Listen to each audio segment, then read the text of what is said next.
Hello students, आज हम लोग स्टार्ट करेंगे एक न्यू चैप्टर जो कि है पी ब्लॉक एलिमेंट्स। देखिए, आपने पेरियोडिक टेबल पढ़ा ही है क्लास 11th में, है ना। तो आपको ये पता है कि पी ब्लॉक में क्या होते हैं। पी ब्लॉक में टोटल क्या होते हैं, 6 ग्रुप्स होते हैं। एक है आपका ग्रुप 13, 14, 15, 16, 17 और 18, है ना। ग्रुप 13 में क्या होता है, ग्रुप 13 में बोरॉन फैमिली हो गया। ग्रुप 14 में क्या है, आपका कार्बन फैमिली है। ग्रुप 15 में आपका क्या है, नाइट्रोजन फैमिली है। और ग्रुप 16 में क्या है, ऑक्सीजन फैमिली है। ग्रुप 17 में क्या है, आपका हेलोजेंस है। और आपके ग्रुप 18 में है नोबल गैसेस। तो पी ब्लॉक एलिमेंट्स में कौन कौन से ग्रुप हैं, आपको ये सारी चीजें पता है। अब देखिए, आप लोग क्या मैं यहाँ पे ये बोलना चाहती हूँ कि आपने क्लास 11th में बोरॉन फैमिली और कार्बन फैमिली को पूरा पढ़ लिया है ना। यानी कि ग्रुप 13 और ग्रुप 14 को आपने पढ़ लिया है। यहाँ पर यानी कि क्लास 12th में हम लोग डिस्कस करेंगे ग्रुप 15 से लेकर के ग्रुप 18 तक को, एक एक करके सबको कम्प्लीटली डिस्कस करेंगे। तो सबसे पहले हम लोग स्टार्ट करते हैं ग्रुप 15 यानी कि नाइट्रोजन फैमिली। सबसे पहले हम लोग बात करते हैं ग्रुप 15 एलिमेंट्स के यानी कि नाइट्रोजन फैमिली के जनरल इंट्रोडक्शन की। जनरल इंट्रोडक्शन में सबसे पहले हम लोग ये समझ लेते हैं कि इस फैमिली में कौन कौन से एलिमेंट शामिल है ना। देखिए, इस फैमिली में आपका है नाइट्रोजन, फास्फोरस, आर्सेनिक, एंटीमनी और बिस्मथ। ठीक है, तो ये एलिमेंट्स हैं जो कि नाइट्रोजन फैमिली में मौजूद है। अब हम लोग बात करते हैं इसके केमिकल बिहेवियर की। अगर हम लोग केमिकल बिहेवियर के बारे में बात करें तो नाइट्रोजन और फास्फोरस जो होता है ये नॉन मेटल की तरह बिहेव करता है। आर्सेनिक और एंटीमनी जो है ये सेमी मेटल्स या फिर मेटलॉइड्स की तरह बिहेव करते हैं, जबकि बिस्मथ जो होता है वो मेटल की तरह बिहेव करता है। अब सवाल ये है कि ऐसा क्यों होता है, क्या हमारे पास इसका कोई एक्सप्लेनेशन है, क्या हम इसे एक्सप्लेन कर सकते हैं कि जैसे जैसे हम लोग नाइट्रोजन फैमिली में टॉप से बॉटम की तरफ आ रहे हैं वैसे वैसे नॉन मेटालिक कैरेक्टर घट क्यों रहा है और मेटालिक कैरेक्टर बढ़ क्यों रहा है ना। क्या हम इसे एक्सप्लेन कर सकते हैं? तो यस, हम इसे एक्सप्लेन कर सकते हैं। इसको एक्सप्लेन करने से पहले हम एक काम करते हैं, पहले थोड़ा सा मेटल और नॉन मेटल्स के डेफिनेशन पर डिस्कशन कर लेते हैं, है ना। देखिए, अगर हमें केमिस्ट्री में मेटल को डिफाइन करना होता है तो हम कैसे करते हैं, हम यही कहते हैं ना कि ऐसे एलिमेंट्स जिनमें कि इलेक्ट्रॉन को लूज करके इलेक्ट्रोपॉजिटिव आयन बनाने की टेंडेंसी होती है, उस तरह के एलिमेंट्स को हम लोग क्या कहते हैं, मेटल कहते हैं, है ना। और नॉन मेटल्स हम किस तरह के एलिमेंट्स को कहते हैं, नॉन मेटल्स हम उस तरह के एलिमेंट्स को कहते हैं जिनमें कि क्या होता है, इलेक्ट्रॉन को अपनी तरफ अट्रैक्ट करके, इलेक्ट्रॉन को गेन करके, जिनमें इलेक्ट्रोनेगेटिव आयन बनाने की टेंडेंसी होती है, उस तरह के एलिमेंट्स को हम लोग नॉन मेटल्स कहते हैं, है ना। तो जो हमारा डेफिनेशन है उससे तो यही पता चल रहा है कि इनमें इलेक्ट्रॉन को अट्रैक्ट करने की टेंडेंसी होती होगी, इलेक्ट्रॉन को अट्रैक्ट करके इलेक्ट्रोनेगेटिव आयन बनाने की टेंडेंसी होती होगी, है ना। तभी ये किसकी तरह बिहेव कर रहे हैं, नॉन मेटल की तरह बिहेव कर रहे हैं ना। इनका केमिकल बिहेवियर कैसे है, नॉन मेटल है। जबकि जैसे जैसे हम नीचे आ रहे हैं वैसे वैसे क्या हो रहा है, मेटल क्या हो रहा है, मेटल में मतलब बिस्मथ क्या है, बिस्मथ को हम बोल रहे हैं कि ये मेटल है। तो इससे तो हमें यही लग रहा है, डेफिनेशन से तो हमें यही लग रहा है कि बिस्मथ में क्या होता होगा, इलेक्ट्रॉन को अट्रैक्ट करके इलेक्ट्रोपॉजिटिव आयन बनाने की टेंडेंसी होती होगी, है ना। तभी बिस्मथ किसकी तरह बिहेव करता है, मेटल की तरह करता है ना। लेकिन ऐसा होता क्यों है, क्यों इनमें इलेक्ट्रोनेगेटिव आयन बनाने की टेंडेंसी है और क्यों इनमें इलेक्ट्रोपॉजिटिव आयन बनाने की टेंडेंसी है ना। अब इस चीज को डिस्कस करते हैं। देखिए, इस चीज को हम ऐसे एक्सप्लेन करेंगे। होता क्या है, हमें ये पता है कि किसी भी ग्रुप में, हम यहाँ पे ग्रुप 15 को डिस्कस कर रहे हैं, बट ये बात तो हमें पूरी पीरियोडिक टेबल के लिए ही पता है कि किसी भी ग्रुप में जब हम लोग क्या करते हैं कि टॉप से बॉटम की तरफ आते हैं तो हमें ये अच्छे से पता है कि क्या होता है, नंबर ऑफ सेल्स जो होते हैं वो इंक्रीज होते जाते हैं, है ना। एलिमेंट्स के नंबर ऑफ सेल्स जो होते हैं इंक्रीज होते जाते हैं, यानी कि जैसे जैसे हम लोग टॉप से बॉटम की तरफ आते हैं एलिमेंट का साइज क्या होता है, बढ़ता है ना। अब होगा क्या, इसका साइज छोटा है, इसका साइज छोटा है, और जैसे जैसे हम लोग नीचे आ रहे हैं वैसे वैसे क्या हो रहा है, एलिमेंट का साइज बढ़ता जा रहा है। अब चूंकि यहाँ पे एलिमेंट्स के साइज क्या है, छोटे हैं। अब जब एलिमेंट का साइज छोटा है तो इफेक्टिव न्यूक्लियर चार्ज क्या होगा, इफेक्टिव न्यूक्लियर चार्ज जो है वो ज्यादा होगा। और जब इफेक्टिव न्यूक्लियर चार्ज ज्यादा होगा तो इलेक्ट्रॉन को अट्रैक्ट करने की टेंडेंसी भी ज्यादा होगी, है ना। और इलेक्ट्रॉन को अट्रैक्ट करने की टेंडेंसी ज्यादा होगी तो क्या होगा, इलेक्ट्रोनेगेटिव आयन बनाने की भी टेंडेंसी ज्यादा होगी, है ना। यही रीजन है कि जो नाइट्रोजन और फास्फोरस है ये आपका नॉन मेटल की तरह बिहेव करता है, बिकॉज इसका साइज छोटा है ना। अब देखिए, जब हम लोग आर्सेनिक और एंटीमनी के बारे में बात करें तो ये कैसे बिहेव करता है, semi metals or metalloids. Semi metal or metalloids का मतलब है कि इनका केमिकल बिहेवियर जो है वो दोनों की तरह है। सेमी मेटल्स या मेटेलॉइड्स टर्म हम तब यूज करते हैं जब कोई एलिमेंट जो होता है वो मेटल की तरह भी बिहेव करता है और नॉन मेटल की तरह भी बिहेव करता है, वो दोनों तरह के केमिकल बिहेवियर शो करता है, ठीक है।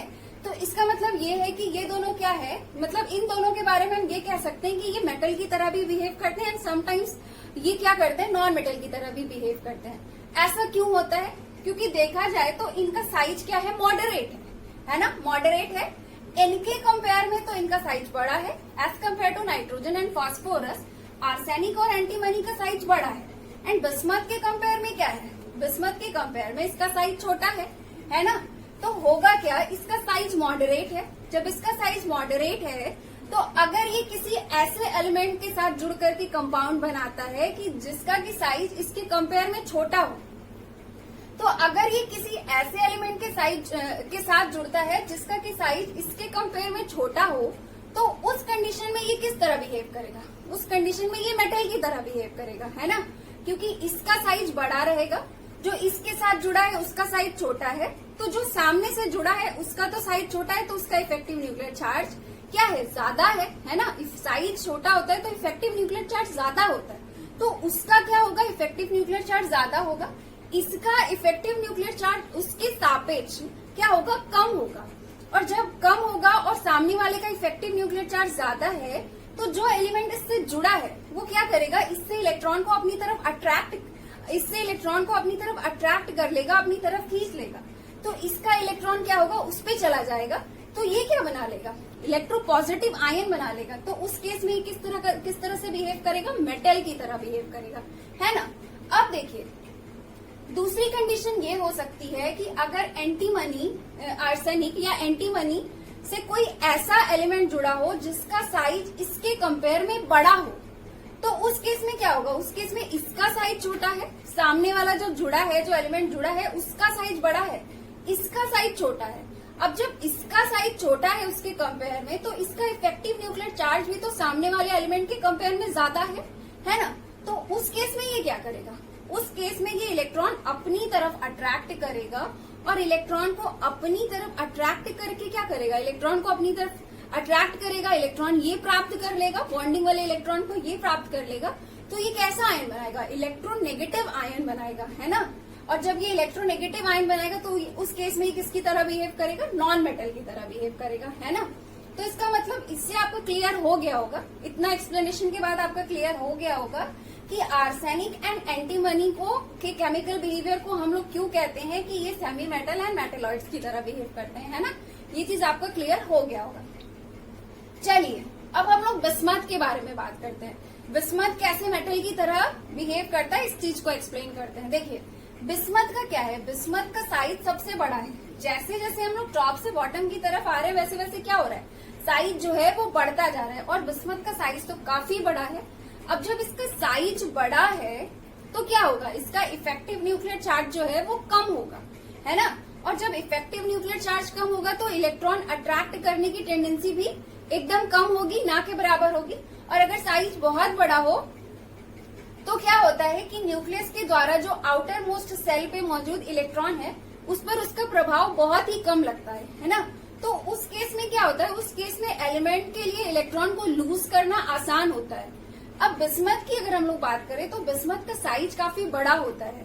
बिगर साइज की वजह से क्या होता है, इसमें इलेक्ट्रॉन को लूज करने की टेंडेंसी होती है, इलेक्ट्रॉन को लूज करने की टेंडेंसी होती है। इस वजह से ये क्या करता है, इस वजह से बिस्मथ इलेक्ट्रॉन को लूज करके इलेक्ट्रोपॉजिटिव आयन बनाता है, यानी कि ये क्या करता है, मेटल की तरह बिहेव करता है ना।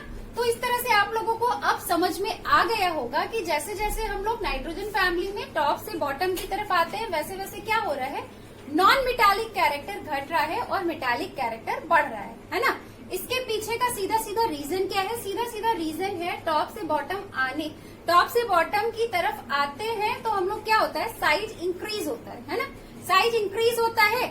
इसी वजह से क्या होता है कि जैसे जैसे हम लोग टॉप से बॉटम की तरफ आते हैं वैसे वैसे एलिमेंट्स में क्या होता है, इलेक्ट्रॉन को लूज करने की टेंडेंसी बढ़ती है। इलेक्ट्रॉन को लूज करने की टेंडेंसी बढ़ेगी तो इलेक्ट्रोपॉजिटिव आयन बनाने की टेंडेंसी बढ़ेगी और क्या होगा, मेटालिक कैरेक्टर इंक्रीज होगा, है ना। इतनी बातें हमारी क्लियर हो गई है। अब देखिए, अगर अब आप लोग चाहें तो इस चीज को और ज्यादा एक्सप्लेन कर सकते हैं बाय यूजिंग दिस डायग्राम, है ना। देखिए हम क्या कर सकते हैं, हम चाहें तो और अच्छे से एक्सप्लेन कर सकते हैं। कैसे, देखिए हम ये बता सकते हैं कि एक हमारे पास क्या है, यहाँ पे एक हमारे पास ऐसा आइटम है जिसके पास क्या है, नंबर ऑफ सेल्स कम है। मान लीजिए सिर्फ 2 सेल है ना। ये हमारा क्या है, ये हमारा न्यूक्लियस है और ये हमारे पास क्या है, फर्स्ट सेल और सेकेंड सेल है। दूसरी तरफ हम अगर देखें तो हमारे पास एक ये दूसरा एटम है जिसमें क्या है कि नंबर ऑफ सेल्स चलिए 1 2 मान लीजिए 3 नंबर ऑफ सेल्स ज्यादा है। तो क्या होगा, इस पे जो आउटर मोस्ट इलेक्ट्रॉन है वो यहाँ पर है ना।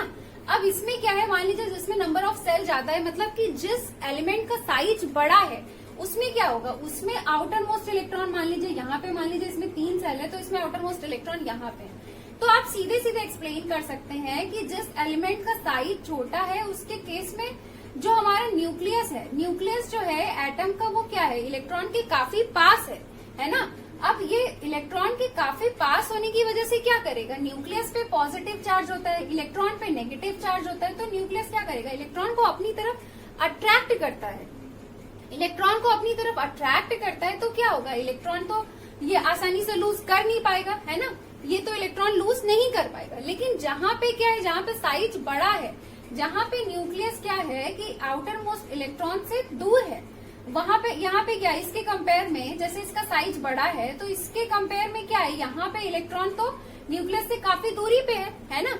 तो जब एटम का साइज बड़ा होता है तो न्यूक्लियस इलेक्ट्रॉन से काफी दूरी पर होता है। इस वजह से जो न्यूक्लियस का इफेक्ट लग रहा है, न्यूक्लियस जो अट्रैक्ट कर रहा है इलेक्ट्रॉन को अपनी तरफ, वो अट्रैक्शन क्या होता है, कम हो जाता है ना। वो इफेक्टिव न्यूक्लियर चार्ज वो कम हो जाता है।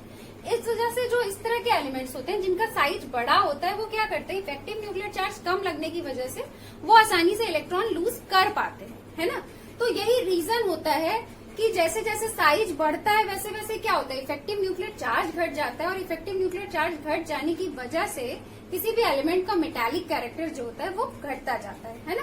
तो इस तरह से यहाँ पर हमारा क्या हो गया, ग्रुप 15 का जनरल इंट्रोडक्शन क्लियर हो गया। अब हम लोग मिलेंगे नेक्स्ट लेक्चर में और बात करेंगे नाइट्रोजन फैमिली के इलेक्ट्रॉनिक कॉन्फ़िगरेशन और अक्यूरेंस की।